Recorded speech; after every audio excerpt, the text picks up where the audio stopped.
Fala galera, beleza? Salut tout le monde, j'espère que vous allez bien.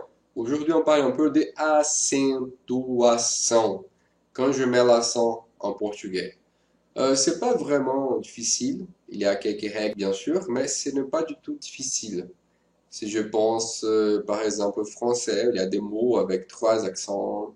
Par contre, nous devons connaître quatre concepts pour qu'on puisse parler de l'accentuation en portugais. Le premier concept, c'est l'accent tonique. En français, l'accent tonique, il est très régulier. C'est-à-dire, tous les mots, ils sont occitons. Et quand tu as un groupe nominal, la dernière syllabe prononcée de ce groupe, il sera la plus forte. Par contre, en portugais, chaque mot, il y aura une accentuation tonique différente. Ça dépend du mot. C'est pour ça que vous, le français, parfois, vous dites que nous, les Brésiliens, on parle français en chantant.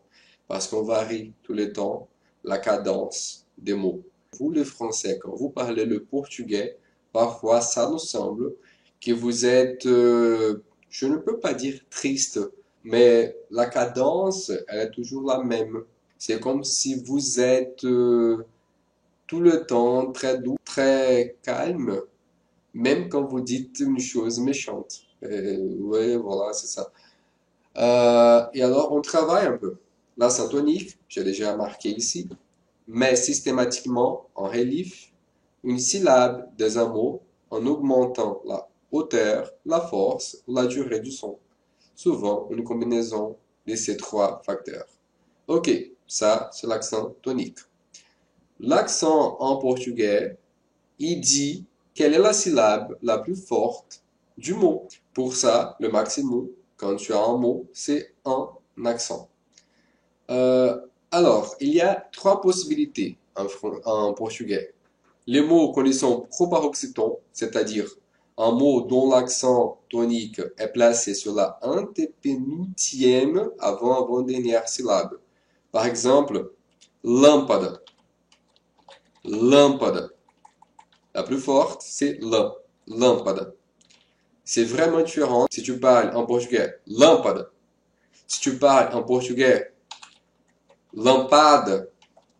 Si tu parles en portugais lâmpada. Lâmpada, lampada, lampada. Ici, on commence à voir quelques règles du portugais. La première règle, la plus facile, c'est que tous les mots, tous les mots, paroxytons, ils auront d'accent. Tous les mots, par exemple, lâmpada. Il faut remarquer que ce mot n'existait pas en portugais. Hein? Lampada, lampada, il n'existait pas. On passe. Paroxyton est un mot dont l'accent tonique est placé sur la pénultième, avant-dernière syllabe, d'où la notion de consonne ou voyelle post-tonique. Et ça, c'est très important parce que, par exemple, j'ai dit pais, pais, pais. Pais, ce sont les parents. Même s'ils essaient de corriger, ce sont les parents. Pais. Par contre, je peux dire país. País. C'est-à-dire le pays. Les parents, le pays. Pais, país. Pais, país.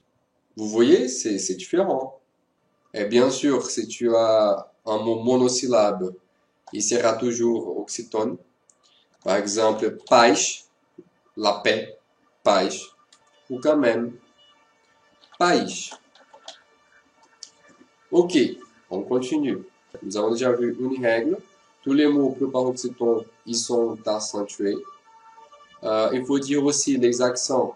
Si on pense les accents les plus basiques, nous avons l'accent aigu, il ouvre le son. C'est le contraire du français. Pour ça, pour nous, ici, on va dire café, café, et pas pas café. Portugais, café. Français, café. L'accent circonflexe, il va fermer la lettre. Par exemple, mês, mais. L'accent circonflexe, il ferme la lettre. L'accent grave, par contre, il est différent. Il va dire qu'il y a l'union d'un article défini avec une préposition. Par exemple, en français, quand tu as à la, je vais à la banque. À la banque, c'est pas bien parce que banque en portugais, c'est masculin, é o banco. Mais je vais à la bibliothèque. Par exemple, en français, en portugais, A, E, A, il sera A avec la crase. Mais on ne parle pas de la crase aujourd'hui. On continue. Les mots plus paroxytons, ils sont toujours accentués. Par exemple, physique. Physique. Je dois l'accentuer. Bien sûr, il sera ouvert ou fermé si nous parlons du E ou du O. Les IA, c'est impossible de l'ouvrir ou le fermer. Ok. Et les accents circonflexes sur les mots plus paroxytons, d'habitude, c'est parce il vient avant un M. Si ce n'est pas le cas, c'est sera l'accent aigu. On continue. Les mots paroxytons, quand ils sont accentués, quand ils terminent par quelques lettres, par exemple, quand ils terminent par L, fácil, c'est un exemple. S'il termine par L, je dois mettre l'accent, comme fácil. Ok, il y a ici les L. D'autres possibilités, s'il termine par N, j'écris, hop. Par exemple, pollen, pollen. S'il termine par N, je dois mettre l'accent. S'il termine par R, par exemple, repórter, repórter. S'il termine par R, je dois mettre l'accent. Ok. S'il termine par X, par exemple, phénix, phénix, phénix, je dois mettre l'accent. Ok. S'il termine par biceps, PS, s'il termine par PS, c'est rare, je ne pense pas beaucoup de mots qui se terminent par PS, mais biceps, biceps. Alors, s'il termine par PS, je dois mettre l'accent. S'il termine par un, s'il termine par un, soit pluriel, soit singulier, il aura l'accent. Par exemple, órfãos, órfãos, órfãos. Je dois mettre l'accent. Ou órfão, tanto faz. Essa m'est égale. Bah, se termine par un, ou même si soit au pluriel, je prends le masculin. Órfão, órfão. Je dois mettre l'accent. Il faut se souvenir que ce sont les mots paroxytons. Et ça, c'est la chose la plus importante. Vous devez savoir si le mot il est en avance, plus paroxyton ou oxyton. Si le mot il termine par I, par exemple, taxi, lápis, je dois mettre l'accent. Vous voyez, si je mets au pluriel ou pas, c'est pas un problème, je dois mettre l'accent. Si le mot il termine par ON, comme par exemple électron ou électrons, ça m'est égal, je dois mettre l'accent. Si le mot il termine par OM, comme album, álbum, né? Álbum, em português, ou o S. Par exemple, bônus, bônus, vírus, c'est bon. Vírus, je dois mettre l'accent. Et finalement, si c'est un mot, un diphtongue crescente, je ne sais pas comment je dis en français, le diphtongue crescente, c'est-à-dire qu'il agrandit, crescente. Por exemplo, névoa,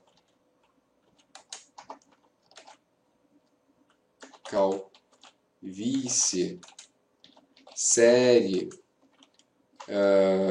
polícia. Bon, je peux vous dire que la plupart des fois, les 5 voyelles, ce sont les I ou les U.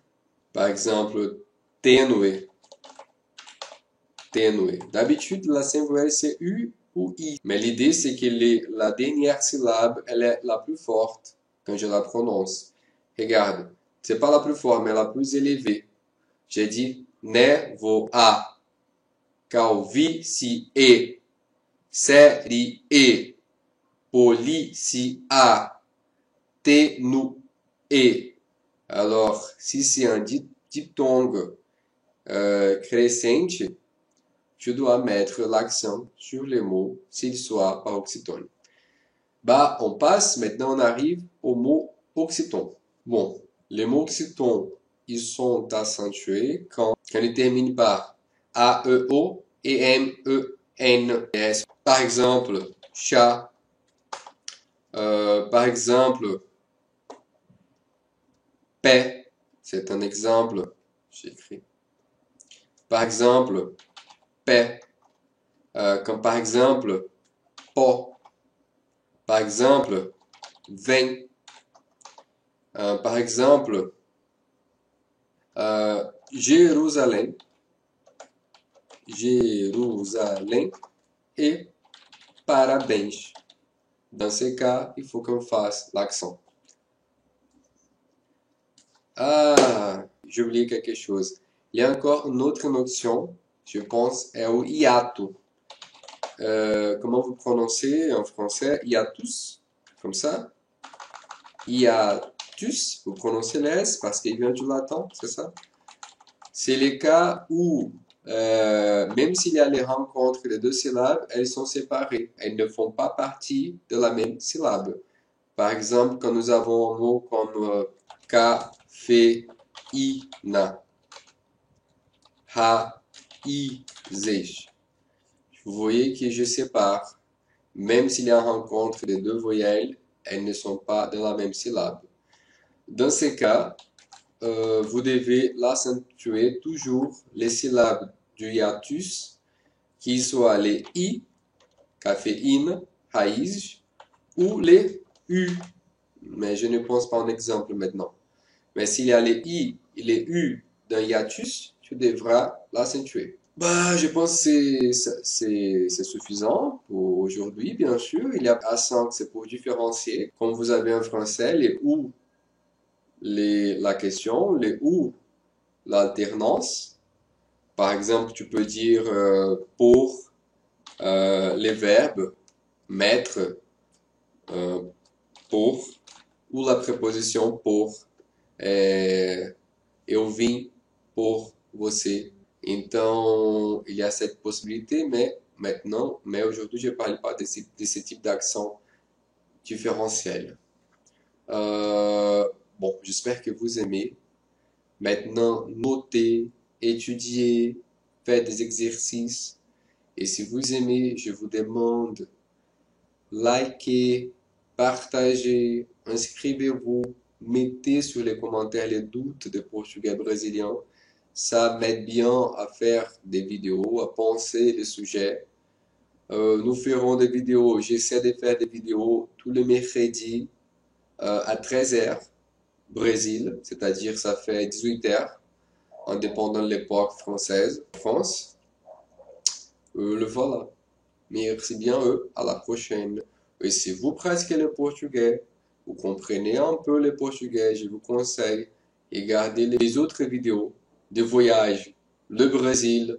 Comme ça, vous pouvez pratiquer le portugais aussi en écoutant et en connaissant le pays. Ok? Merci bien, à la prochaine.